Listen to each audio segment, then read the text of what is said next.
Nous sommes avec Pierre-Emmanuel Paulis, qui est l'auteur de Tania, paru aux éditions Joker. Tania, c'est un personnage de bande dessinée qui évolue dans l'espace. Alors, les origines de Tania, votre passion pour l'espace? J'ai toujours eu deux passions dans la vie, c'est la bande dessinée et l'astronautique. J'avais un oncle qui était pilote de chasse. C'est charmant pour votre femme. Voilà, j'avais un oncle qui était pilote de chasse et on parlait tout le temps d'aviation dans la famille. Et puis, à l'âge de 17 ans, j'ai rencontré Buzz Aldrin, le deuxième homme sur la Lune, avec Neil Armstrong. Et c'était un des déclics qui a favorisé ma passion.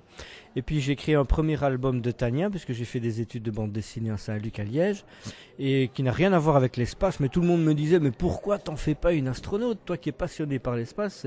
C'est vraiment étonnant. Et alors, un jour, j'ai rencontré à Paris un astronaute français qui s'appelle Jean-François Clairvoy.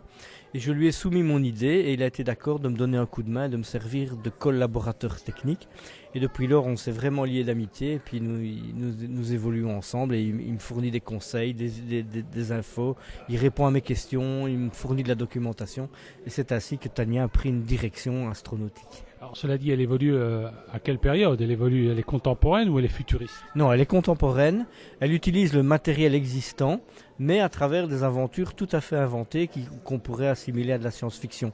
Dans le dernier album, elle va tourner autour de la Lune avec un vaisseau russe Soyouz, ce qui n'est absolument pas réel. Mais elle se sert, comme je disais, de la réalité avec le matériel qui existe. L'ISS, la station Soyouz, les fusées Ariane, les vaisseaux de cargo de ravitaillement. Elle est de quelle nationalité, Tania? Elle n'a pas de nationalité, elle est européenne. C'est beau, vous êtes un optimiste. Vous. Voilà, elle a un drapeau belge sur sa combinaison, dans mes histoires aussi. Dans certaines histoires, on peut la voir où elle habite. Elle habite en fait chez moi, c'est ma maison que je représente. Elle est où votre maison? Elle est dans un petit village des Ardennes, dans une des aventures, on voit sa maison. Mais comme elle est reconnue officiellement par les astronautes européens, c'est vraiment un corps d'astronautes européens, il n'y a pas de nationalité, c'est l'Europe qui part dans l'espace et c'est pour moi le plus important. Ces aventures sont liées à c'est des aventures de science-fiction ou pas? Les aventures sont de science-fiction dans le sens où les histoires sont complètement inventées et puis je mêle là-dedans des histoires de terrorisme, d'espionnage, etc. mais à travers la réalité. Est-ce que ça pourrait inspirer le cinéma ou pas? Pourquoi pas, je ne demanderais pas mieux. Alors, dites-moi un petit peu, ce personnage, il est traduit dans d'autres langues ou c'est uniquement en français? La nouvelle histoire est traduite est uniquement en français, mais l'Agence spatiale européenne m'avait commandé un album de Tania qui s'appelle Tania astronaute européenne, qui est sorti il y a quelques années, qui lui a été traduit en 6 langues. Ouais, dis donc, ça peut être un beau label pour finalement promouvoir l'espace auprès des jeunes, parce que c'est un peu l'avenir. Absolument, l'ESA en est bien consciente, les astronautes européens également. Et pas plus tard qu'il y a 2-3 jours, j'ai été contacté par un ingénieur de l'ESA qui habite en Colombie, qui voudrait bien diffuser Tania en Amérique du Sud et le traduire en espagnol comme support à des activités spatiales là-bas.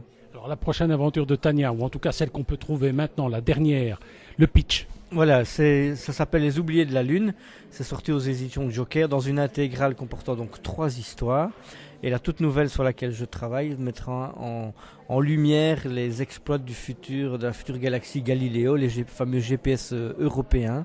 Et Tania va être prise dans une histoire de terrorisme et d'espionnage dans la station spatiale internationale.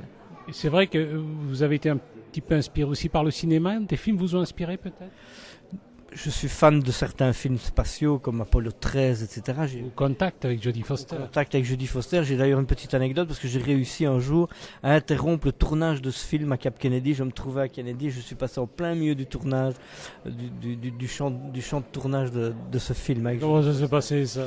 Jodie vous a couru après, elle vous en a voulu? Jodie ne m'a pas couru, mais j'ai traversé la pelouse du site de presse avec ma voiture pour un rendez-vous très rapide là-bas et en fait on est venu me trouver après. C'est qui la petite voiture blanche qui vient de traverser tout? Et c'était à moi, donc sans le faire exprès, je suis passé au milieu du tournage du film. On vous voit pas dans le film? À mon avis, je suis dans le bêtisier. Ah ouais, d'accord. Merci. Merci à vous.